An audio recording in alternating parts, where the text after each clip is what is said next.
the assistant principal at McCosteam Academy. We also have with us Jennifer Furman-Bourne. She is the principal, as well as Tina Bott, our instructional strategist. Mrs. Furman-Bourne and myself have been working closely as an administrative team for 10 years, and Christina Bott has joined us in the last 7 years. Together, we have set a stage for transforming an at-risk elementary school into a 5-star high-achieving school. We transitioned into a STEAM magnet school about year 3 when we were together. And becoming magnet helped us solidify the growth mindset and that expectations for all. And you'll hear us talking about that. Expectations for all students, whether they are special education students, GATE students, ELL. All students have high expectations and are being able to work into this STEAM program. The only difference about Magnet brought our enrollment from 450 students to 750 students.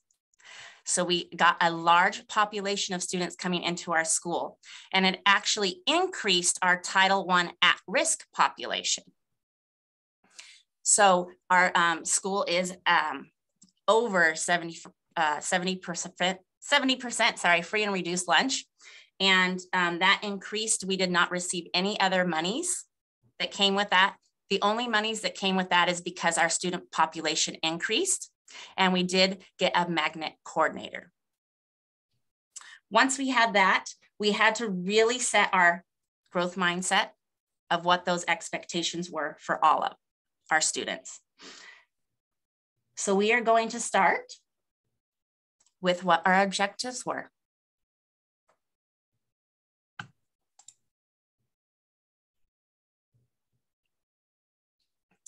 It was really important that we had a strong Tier 1 instruction. We also made sure that we had very focused, purposeful planning. We had our goal in mind all the time. We also were very strong in some long-range planning, vertical alignment and horizontal alignment, pre-K through 5th grade. And that long-range plan was crucial in how we are where we are now. Some PBL frameworks, which we'll talk about and you will see today as some examples. And then we tackled that STEAM. So what is that STEAM? Science, technology, engineering, arts, and math. And they're each an educational silo, right? So we have our math as an educational silo. You have your science, you have your reading, you have your writing. But how do you take each individual educational silo and bring them under one umbrella? Hey, they dared me to do it, so I got some smiles. Thank you, Jennifer. I got a smile from Jennifer and Sonia. Thank you. But how do you take all those silos, right, and put them under one umbrella?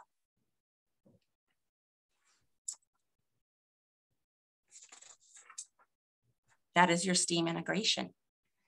So we are going to do a quick little waterfall in the chat. So if you've never done one, it's going to work like this. I'm going to have you think of a word, one word that describes integration. And you're going to type it into your chat, but do not push enter yet.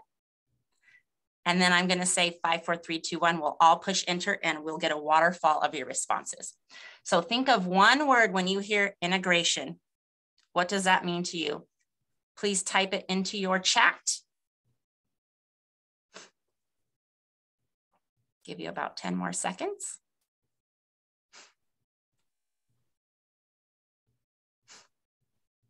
Okay, and we're going to push enter in 5, 4, 3, 2, 1. Cross-curricular, comprehensive, putting all the subject puzzles, good. Interwoven, ooh, beautiful. Everything, yes, everything. Collaboration, perfect.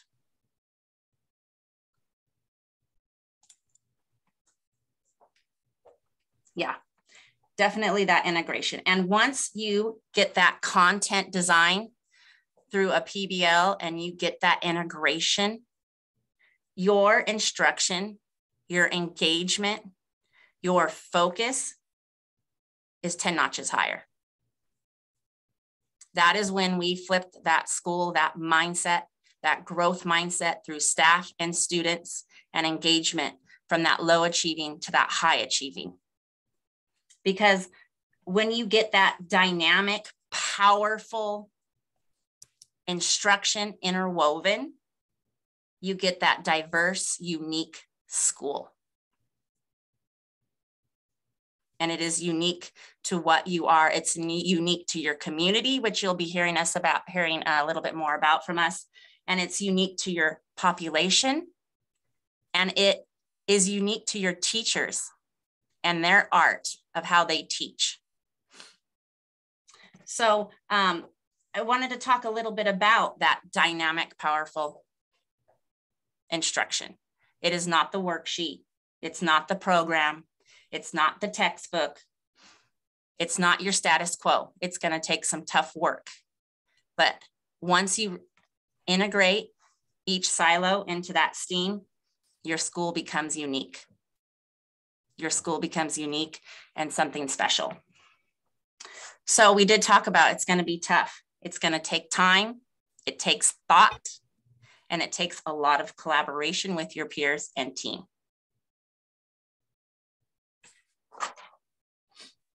So some great questions we started with ourselves and our staff was, are you willing to adapt approaches to reach out to our students and maximize instruction? Are you willing to give structure, yet some choice? Because if this is going to fit all students, we've got to have some choice. Are you willing for students to productively struggle? They're not going to get all the answers. We're not going to know all the answers. If they go through the engineering design, things are going to fail. So are we willing to have that productive struggle? Not even within ourselves, right? As the teachers or the administration, and then for the students. And are you okay with failing and learning? And something I learned from my colleagues was that, are you willing to fail forward? Are you willing to fail forward? And that means that you have chosen to respect that each failure for that lesson teaches you. You don't covet and cry and go, it was a disaster, I'm never going to do it again, right? You apply those lessons to that future. Even though those efforts may have failed, you keep that ultimate success in mind and you keep plowing forward to get better. And I'll never forget a time that Mrs. Furman Bourne came in as the principal, and she says, we're going to try this and we're all going to fail and it's okay. And once she said that, that intensity of, oh my gosh, we don't know, went, okay, we're going to start small. We're going to start with our structures and systems and see how it goes. And then we're going to tackle it again to make it better.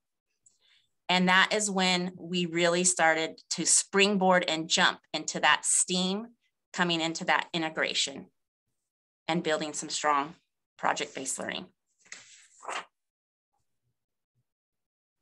So some great reasons to integrate. Time. We always hear it, everyone. It's the number one excuse to say, oh, we don't have time for this. We don't have time for that. We have too many standards. We have our syllabus is too big. We have too many grading processes. But when you integrate, it elegantly fits all together and it actually gives you more time. And it's purposeful. We're not just grabbing something from a standard all over the place and trying to teach that. It all molds together and is purposeful. The learning environment completely changes. The discourse, the teamwork, the engagement. Kids are excited to continue to work towards a goal. Kids are excited to work with the community when they're coming in. Kids are excited to show what they have learned. And it definitely helps with that collaborative learning because they see and feed off of each other and what they're working on and what they're learning, and they share. And it's a very powerful, that learning environment completely changes. Real world, it really tackles real world issues. And we have a couple, like I said, some examples that you will see later, but we definitely tackled some disabilities one year, right? And we've had those discussions with working with our pre-K students who have some, things that are different and unique to them. And how do we tackle those things? We also bring in that community. This is your tie and your connection to community. And you'll hear more about that later. And it helps. Another reason to integrate is to that learning path. It's student success. It's the engagement, and it's that purposeful planning. So I am going to let you know where we started. Mrs. Furman-Bourne is going to tackle where did we start and how did we get there?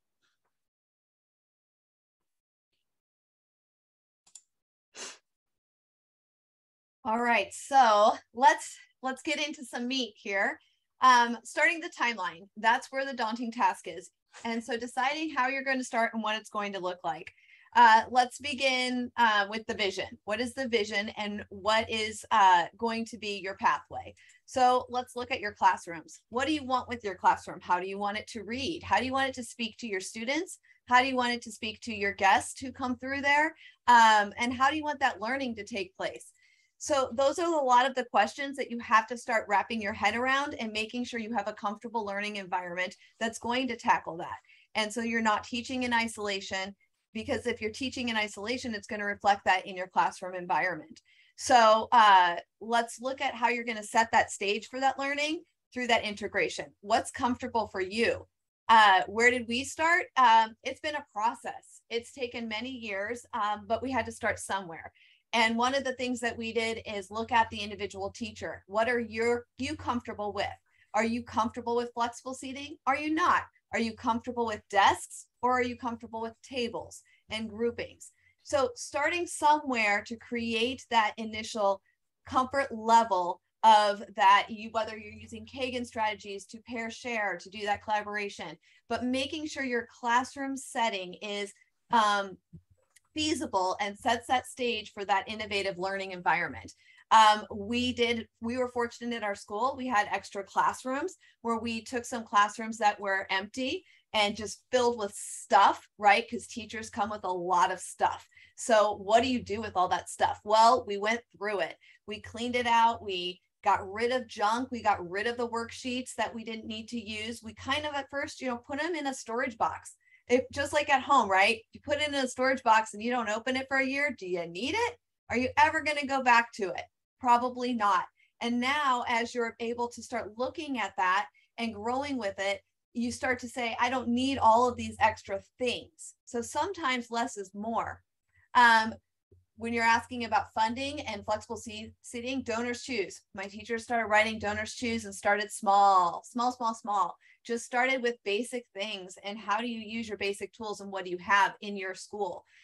We pulled furniture out of random rooms and we moved things around a lot. Once you got rid of all the extra noise and the extra materials, then you were able to see a lot clearer what you needed. Anchor charts. Hello, those were huge for us. Getting the little, I don't know if you know this, but the Post-it anchor charts that we all use and love. There's a very cheap way to hang them. There's a Post-it hanging tool that you can just go on Amazon and buy. And so we were able to hang the whole anchor chart onto the wall and utilize that. The teachers just were euphoric about it. And it was just super simple to be able to store things easy. But donors choose is a great way to look at it. And then looking at what spaces do you have in your campus and what do you need? Indoor and outdoor. What are some of those spaces? So grant writing for us was huge.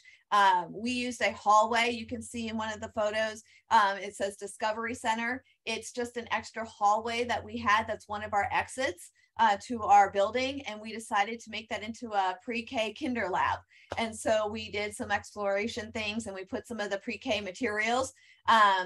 Pre-K came with a wealth of things. So we would go down to their room and look and see what do they have, what tools are they using, what manipulatives did we have. We reached out to other schools. We said, hey, do you have extra FOSS materials nobody's using anymore? Send them to us. We went through them. We created bins where we were able to sort through random materials to make that maker space. Telling parents to bring in your paper towel rolls.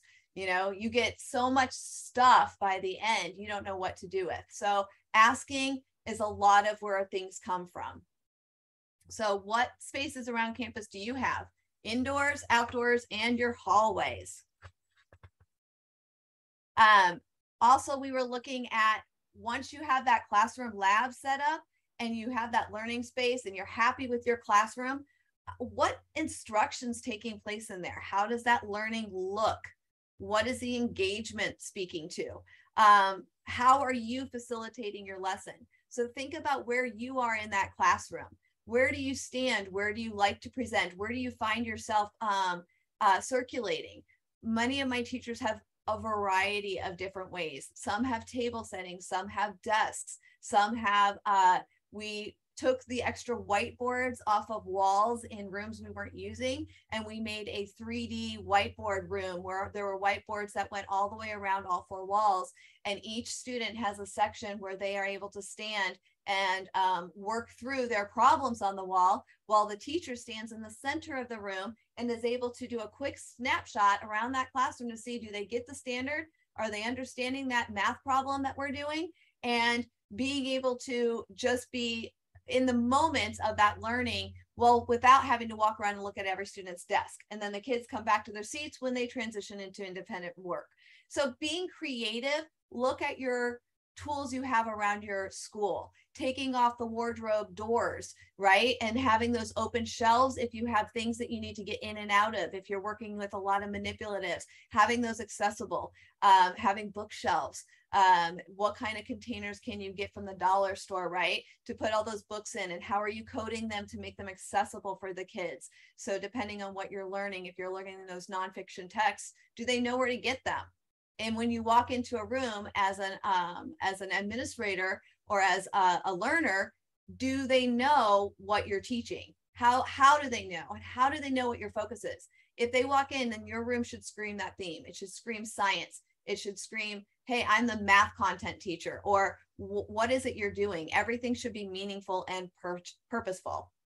So think about that as you're facilitating your lessons. If you'd like to stand in one part because you're using an Elmo and you're using that display board, then how can you work your desk so that all of the speakers are looking, all the students are looking towards you and engaging with you, right? So that you're not worried about where their attention is. So because sometimes you walk in and you see half of the students are facing away from you as the presenter. Well, how does that make you feel, right? You don't know whether they're focused on you, listening, engaging. So just thinking about that big picture. Sometimes all it does is take a photo of your room just while you're teaching and look at it. And then you can step back and out of that scene and say, oh, wow, look what I'm looking at. And how do I need support? What do I need to help facilitate that learning to pinpoint my success? All of these questions you want to put together. So what are the invisibles before STEAM? What are those things that we don't know about? What are the things that you have to tackle before you can bring it all together? Because as we keep working through this presentation, it's going to get meatier and meatier and meatier, and you're going to look and be like, holy buckets, where did this just go? It starts off so simple, but then it just kind of snowballs as you move forward and as you get your feet under you. So you have to always take a step back and look at what's going on with Tier 1 instruction. That is an essential silo before you can dive under the umbrella of a PBL. You have to understand where you're going and what you're doing. What's your structured professional learning look like? Your cyclical review of Tier 1 instruction. having a tiered plan of implementation. How do you benchmark? How do you pace things out? So if you have a roadmap to drive that instruction and ensure you're using data, then whatever you bring in is just icing on the cake. So it all has to keep moving forward with that growth mindset. If you jump too far ahead and you get into too deep with robotics or with something you're uncomfortable with, and you don't have that tier 1 instruction, then you're going to get lost in the mix and it's not going to make it impactful with your data. So professional learning, again, just make sure you're going to feel like it's Groundhog's Day, and there's a reason for it. When you feel like you're sitting in a PL and you're like, oh my gosh, we've had this 8 times already. Think about what it is that they're trying to drive down and what is the main points and how does that impact your classroom. So it can be so big or it can be so small, but just think about that review and how you're implementing that engineering process, right? How are you always going back and reflecting and refining? We never stop reflecting and refining. Even when you see our PBLs we're going to share with you, you're going to know that some of those are still being reflected on and changed every single time we do them. They get better and better and better. And sometimes we revamp them completely by changing the content material we're working with, the exemplar text, because we find something better. So you have to start with the most basic and differentiate for the colleagues and the teachers around you. So if you're working in a grade level team and your neighbor is not a techie person, but you are, you might take a tech road to be doing flip grids and be doing some creative, innovative things using that technology like Ozobots or something, but maybe they take a different route. It's okay if they're still using poster boards, right? But how are they slowly evolving a poster board into Google Slides, right? Or how are they then taking the Google Slides and using a QR code? It all has to start somewhere and it has to build on each other. And if you guys learn from each other, then you can share those ideas, because there's such importance from every aspect of it, from the drawing to the tech. And then you have to think about what tool are you going to use to teach STEAM? What is the focus? Some schools are using Project Lead the Way. Some are IB.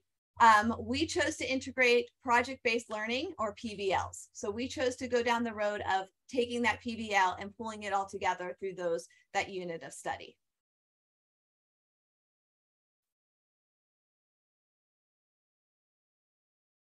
So how do you get those supports? I know you asked. Funding, right?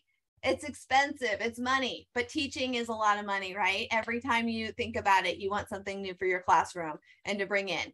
A lot of support comes through community and collaboration to bring it together.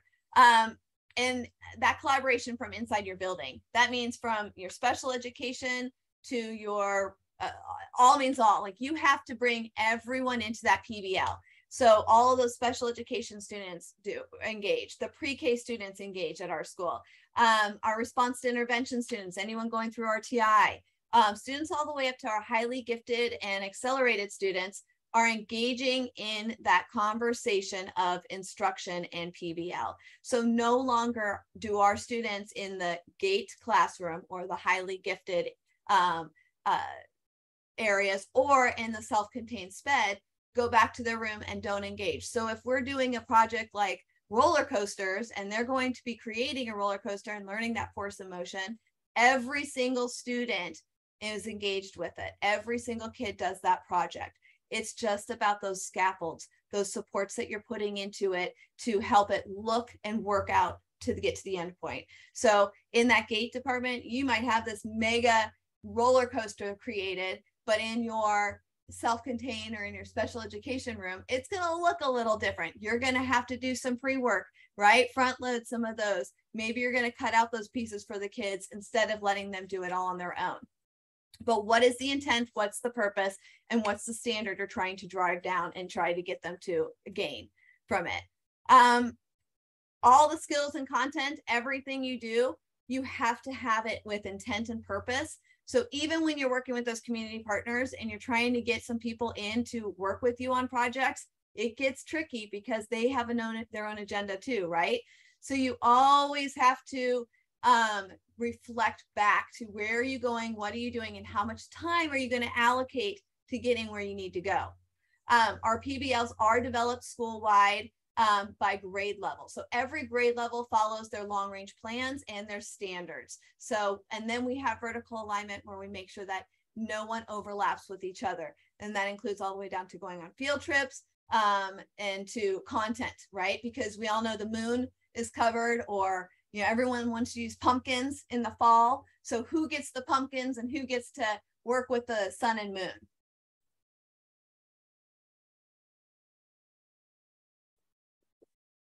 So next, let's go on here. Integration. Is that where you're at? I hit that one already. All right, I'm gonna let Tina take over here. So I'm gonna jump in real quick and let's talk about the how, because that's really where it gets fun and exciting. So how did we even come to this point where we're able to develop these, and when do we do this? And the biggest part of our year is our long range planning meetings. So twice a year, once in January, we kind of use January to meet with the team, and I'll tell you who that team is. We look at, we keep our philosophy at the core of this long range planning meeting, and we use what we have at our school. So we're looking at our STEAM framework. We're using those long range plans to drive our conversation. Then we say, okay, well, what do we need as a team? January, we look at what we're already doing and we revise, we reflect, we change while it's fresh in our minds. Because the worst thing that you can do as a teacher is wait till the very, very end of the year. And we know this because we have totally forgotten what happened in August. And so what we'll do is we'll meet in January and we'll say, okay, what's gone well that first semester? What do we need to make notes on? What do we need to change? And then we'll do it right then and there so that we're ready. In May, we use that planning day to set up for the next school year so that we're already ready to go come August. So who is with us in this long range planning meeting? It's not just the grade level team and teachers. We have the learning strategist, we have the magnet coordinator, and that magnet coordinator does help us with some community partners or some different ideas or resources, but that gate teacher also helps. Our SPED team, if we can get them to come in, we have them join us because they can help us with that scaffolding. What do all of our students need so that all of our students are represented?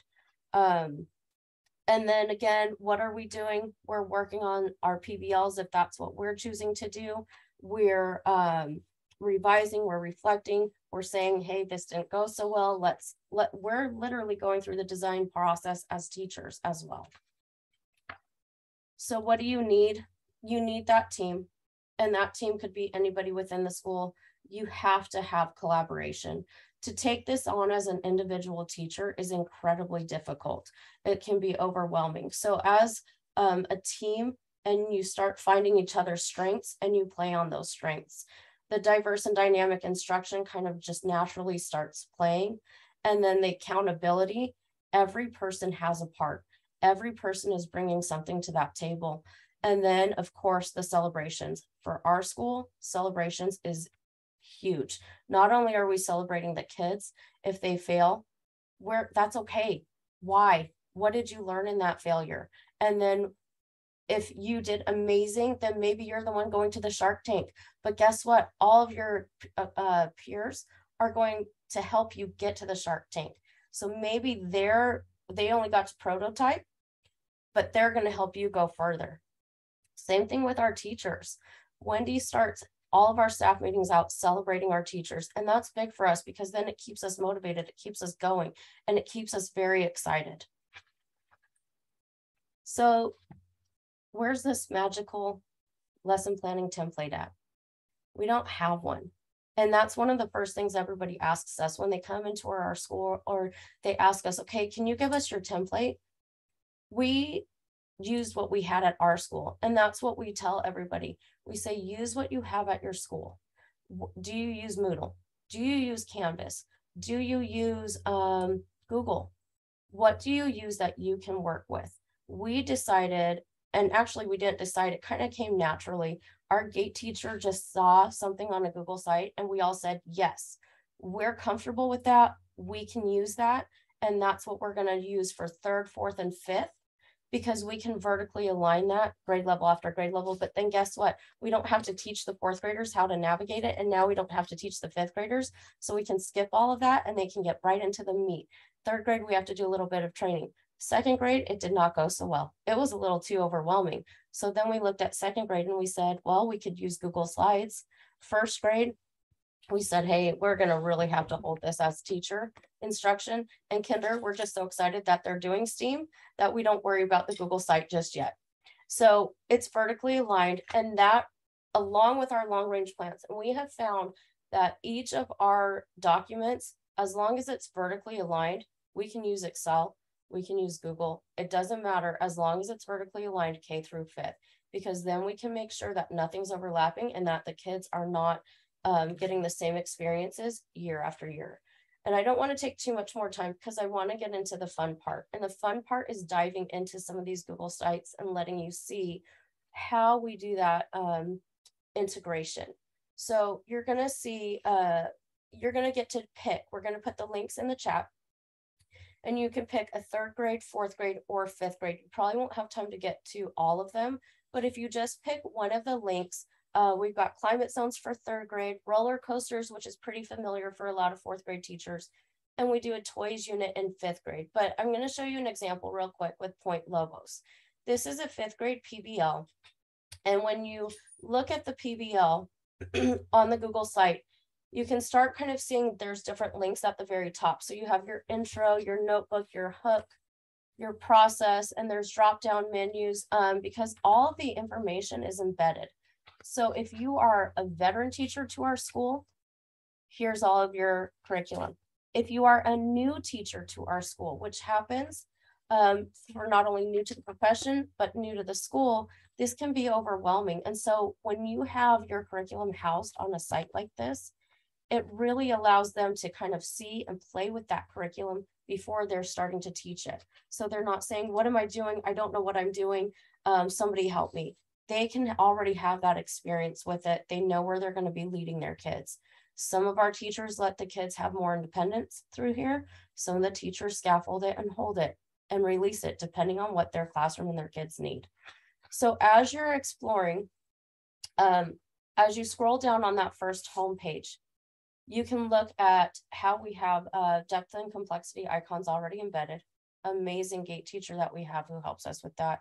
But you can also see that your task, you can see driving questions, you can see the standards. That standards tab is pretty huge. If you pull down, and like we said, some of these are in development. Some of these have been going on for years and we've had lots of time to reflect. And some of them, we still have to go back and change. And we know that we need to make them better. But all of our teachers work on these. Again, our gate teacher helps us with this. Our SPED teachers will help us with resources. People all over this school building are coming in as a strategist. I'll find things or an exemplar text and say, look, we hate the exemplar text for this PBL, but I just found a really cool one that came into the Lit Lab. Do we want to try it? And then we'll be able to help. Specialists, big role in our planning. We have an amazing art teacher, music teacher, librarian. Librarian is huge for resources, but art and music will put in components to here where the kids will go to specials and they'll continue their PBL. Just a quick example, we'll have our music teacher for first grade when they're doing sound. He'll do robotics with Dash and Dot and have the robot working with the xylophone, just so that they're seeing it in a different way. So we have our specialists. That's a little bit trickier getting them into the planning day. We have to get really creative with covering classes and doing all of that fun stuff. And they can't be a part of the whole day, but we can get them in for the meat when they need to be here. So it's all about being tricky and creative and collaborative. So we're going to give you about 10 minutes to play around. We're going to post the links into the chat. Take about how much time? Probably about 5 to 6 minutes. We know that's not a lot of time, but we just want you to get the gist. And then we'll come back and we'll do some Q&A.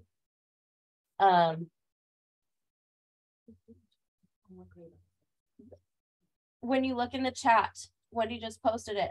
We have the climate zones. Again, that's third grade. We have roller coasters, which is 4th grade, and toys, which is 5th grade. So I'm going to stop talking, give you a couple of minutes to go through and peruse, and we'll come back in about 5 to 6 minutes.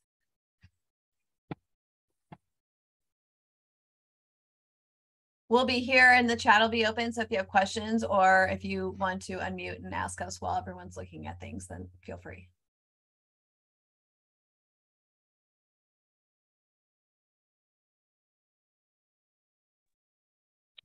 Do you have a question? I know you said you don't like shared lesson plan, but like we're going through the STEM Leadership Academy at our school. And one of the things that kind of caught me was the master schedule. And how do you show, like on 109's, an integrated schedule?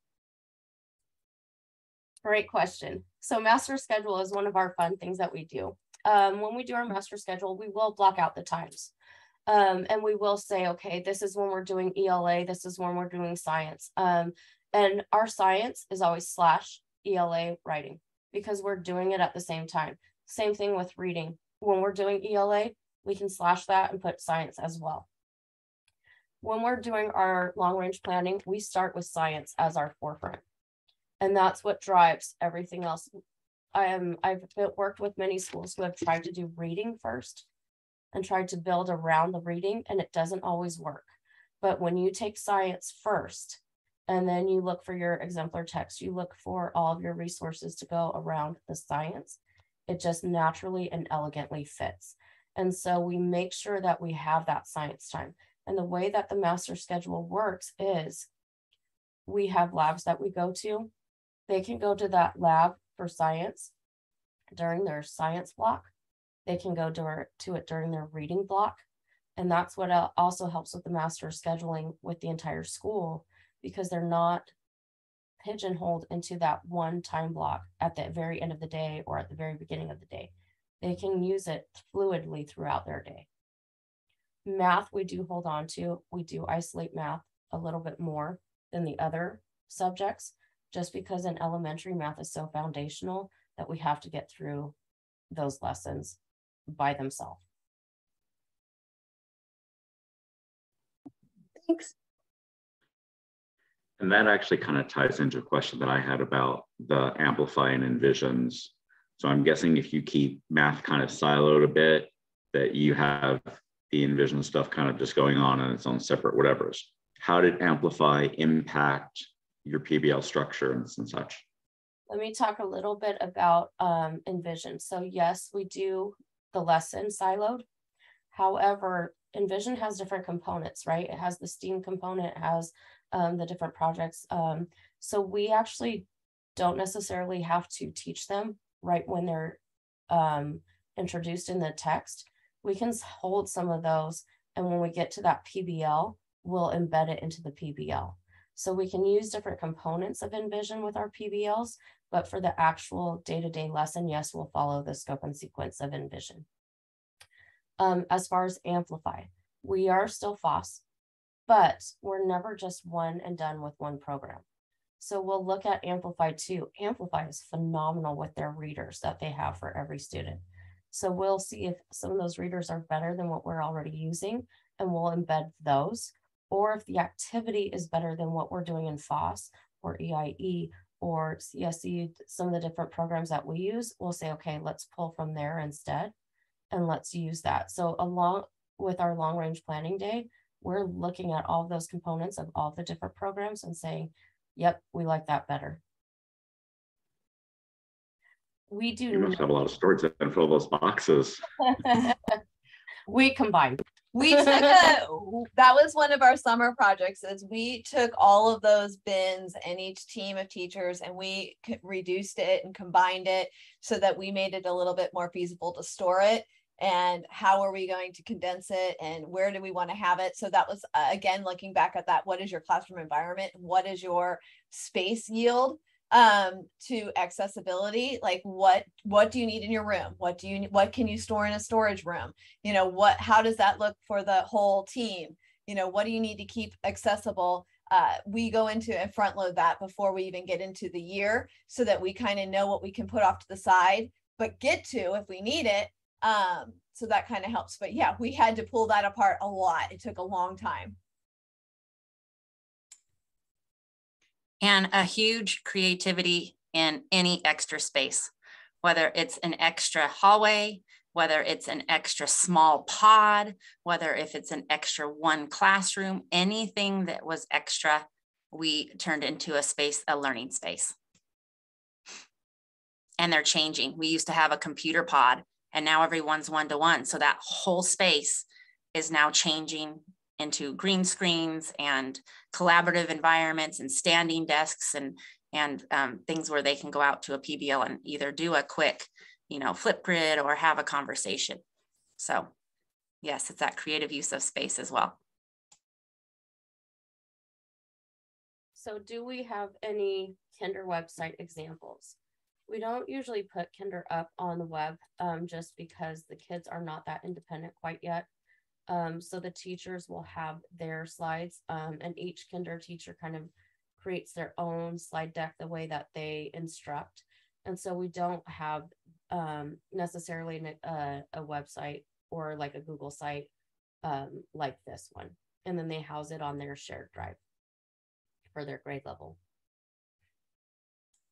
But Kinder is not secluded. They are included in everything they do. They see everyone else's PBLs. They see where it's going to. They see what is being utilized to see if they can utilize that and do a mini version of it. They get into the Amplify books and see what's important. Can they read? Can they teach those phonetics or the reading through that? So they are not excluded. They are part of the program at all times. And they need to see where these kids are going. Right? Because it is powerful. And so if they can do the slides, because they know in second grade they're using slides, that's where they're going. And so everyone sees each other's work.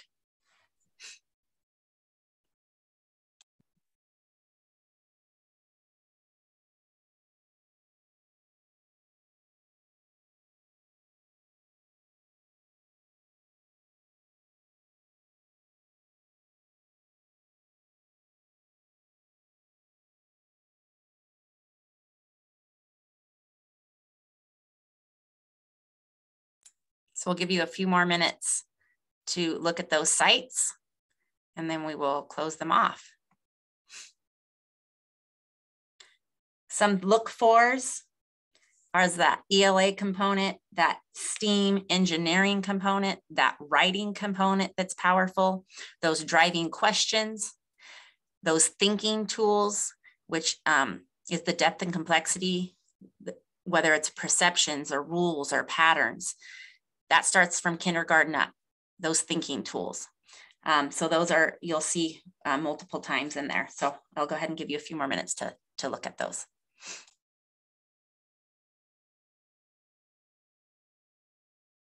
You said you were going to close them off. Will we still have access to them? So I want to share them with my admin.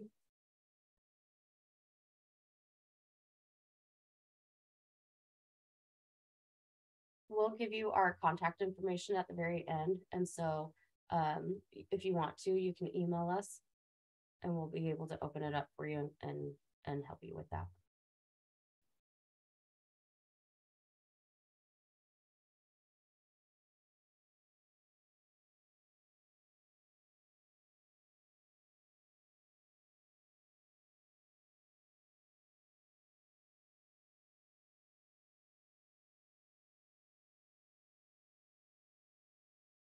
About one more minute and then we'll come back together.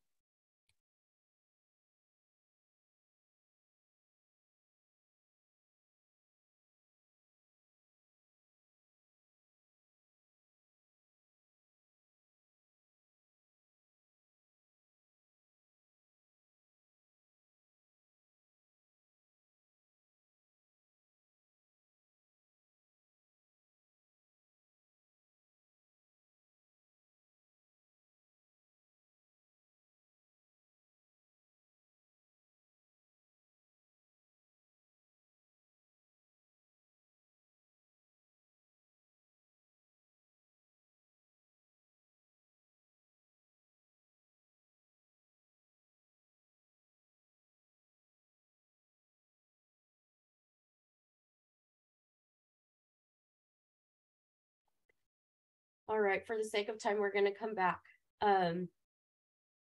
So again, I just can't say it enough times that this is many years of working on these and revising and editing. The first year, we were thematic teaching. I mean, it was high level thematic teaching, but it was thematic teaching, and if we picked I think bats was one of them, and it was not a true PBL. And so the second year we were able to go back and reflect and say, okay, that was great thematic teaching, but now let's really do a PBL. Let's look at the components. Let's look at the engineering design process. After we had that PL, like Jen and Wendy had said, PL was huge for us, and it was baby steps. So now by the year that we're in currently, now we've got true PBLs happening. Are we still revising and refining? Absolutely. These get better and better every year, and our community partner sometimes changes every year. And like Jen was saying, we're changing exemplar text because we got to keep it fresh and exciting. And some of these books get real boring after the 7th year of doing it. And so what are we doing to keep finding new and innovative curriculum? So also a big piece, and as you grow into the challenges, we talked about the specialists and their elegant fit.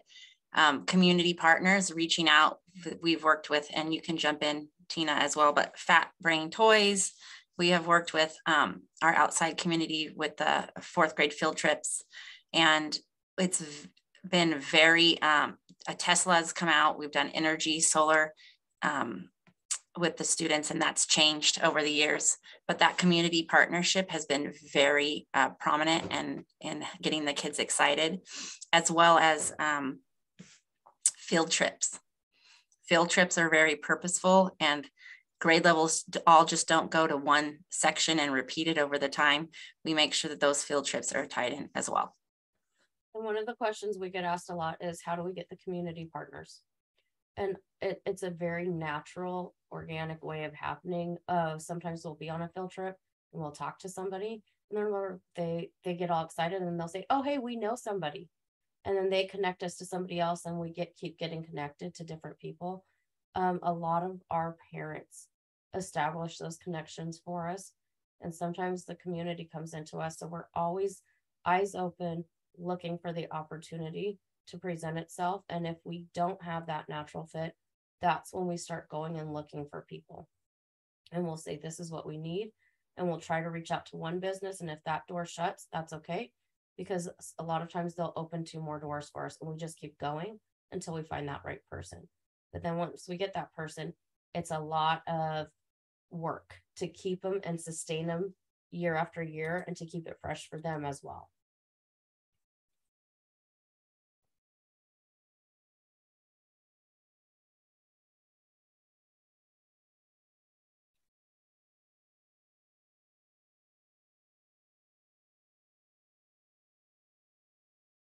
All right, so here is our contact information. If you have any questions, if you want any information, please feel free to email any of us and we will get back to you. And if you need anything with resources, again, feel free to email us and contact us.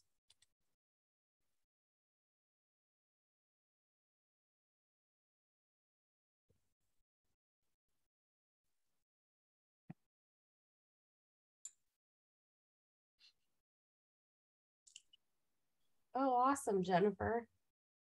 So Jennifer said she had a chance to visit our school and found it amazing at how we had some students explain the projects and how they worked on to the teachers from our school with Cunningham.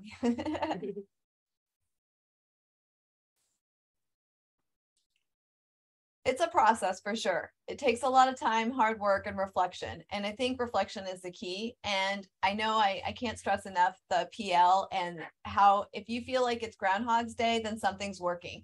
Because if you feel like you keep saying it and hearing it over and over again and keep refining it, then you know you're on the right path. Because if you are stagnant and you can just pull it out each year and just look at it and go, then there's something wrong. You're missing a piece that could be better. So that's something that we work on, and that's something that we strive for, is how can we make it better each time, and making sure we note it and have a reflection piece in our PLCs every time we complete something and we get done with a project or a standard or an exemplar text. What worked, what didn't work, so that when we have time later, we can go back and talk to our past selves and remember what those conversations and feelings were without forgetting, so that when we go into the future the next year, we can say, oh my gosh, remember when we had this conversation, we made this change, this is why we did that. And so it kind of helps connect it and keep everything fresh. And it's kind of funny, and it's a fun game when we always are talking to our past selves and our future selves when we're in the moment delivering instruction. So I hope you guys gain some knowledge and insight. Feel free to reach out to us if you need any help or want any suggestions. I know it's always hard when you're getting new content and curriculum brought into play, and it's a daunting task. Just remember, let those standards drive your instruction, and let your students drive that, how you're differentiating. So your students will tell you what they need, and they will help you teach it. So if you listen to them and you listen to what the standards are and what the content's telling you, and you're excited to learn, the kids will be excited, and you'll have amazing growth. So make sure that you guys fill out your attendance log and in the chat, and make sure you also fill out the reflection piece as well. Yeah, this is Robert again. I know my screen says Jackie, but that's awesome. I really appreciate you guys sharing and being willing to share the successes and even the trials and the things you want to improve on as you get better. So that's awesome. I like that. Standards driving the instruction. So yeah, if you need the link, it should be up in the chat for your attendance today. Also the link for the survey, that'd be great. And we certainly appreciate Wendy and her team for sharing with us today. Your next session, check your schedule in Canvas and see what room you're headed off to. Any last questions for Wendy and her team? I think our time is up now. You have the contact stuff? I just had a real quick question. Is your GATE program ALM or pull-out? ALM. Okay. As much pushing as we can possibly do. Schedule as it makes the most sense. Okay, awesome. Thank you. Your enrichment opportunities before or after school? Okay. We do have enrichment opportunities before school with the arts. We also do an after school dragon camp.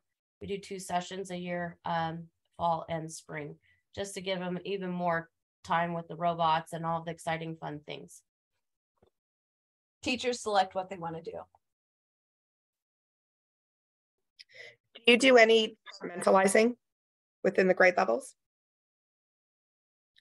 where they integrate it and kind of work with the students based on needs? Say that one more time.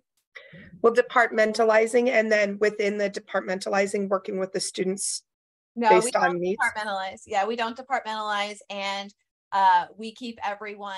We don't have a humanities, we don't have a science teacher, we don't have a computer science teacher or STEAM specialist. Grade level teachers are responsible for all content, and then you of course have your specialist, your art, music, science, library, PE. Okay, awesome. Thank you so much. This is great.